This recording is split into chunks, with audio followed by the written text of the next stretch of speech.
Once upon a time, there was a man who went out in the dark night to borrow fire. He went from hut to hut and knocked. "Dear friends, help me," said he. "My wife has just given birth to a child, and I must make a fire to warm her and the little one." But it was deep in the night, and all the people were asleep. No one answered him. The man walked and walked. At last, he saw the gleam of a fire far away. He went toward it and saw that it was an open-air fire. A large flock of white sheep lay sleeping around the fire, and an old shepherd sat and watched over his flock. When the man who wanted to borrow fire came up to the sheep, he saw that 3 large dogs lay asleep at the shepherd's feet. All awakened when the man approached and opened their great jaws as if to bark, but not a sound was heard. The man noticed this, put his hand on one of them, and went right in. He came up to the fire and warmed his hands. The shepherd was a surly old man, unfriendly and hard toward all human beings.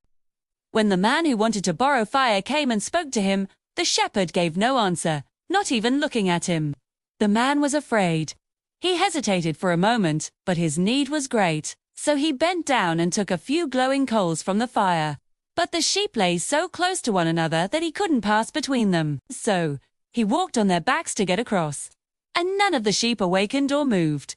The surly shepherd saw all this and wondered to himself, "What kind of a night is this, when the dogs do not bark, the sheep are not frightened, and the coals do not burn a stranger's hands?" He called the man back and said, "What kind of a night is this?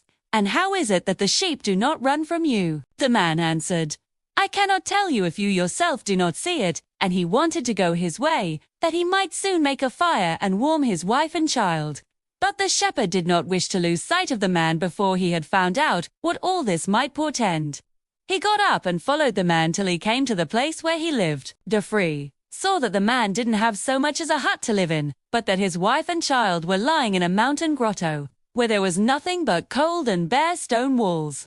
The shepherd thought the poor innocent child might freeze to death there in the grotto.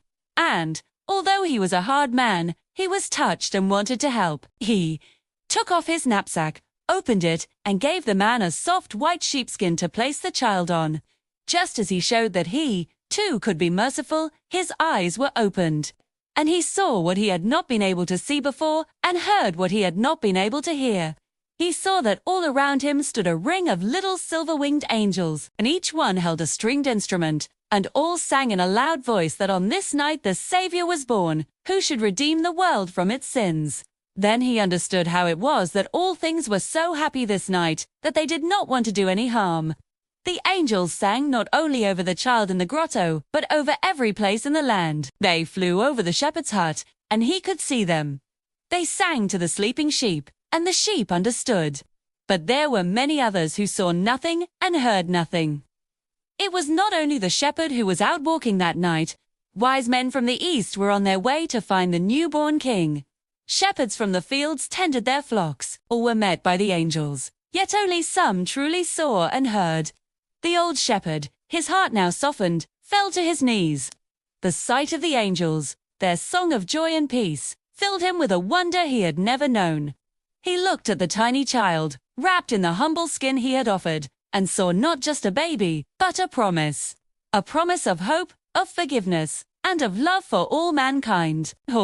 He understood that the greatest miracles are not always seen with the eyes, but felt with the heart.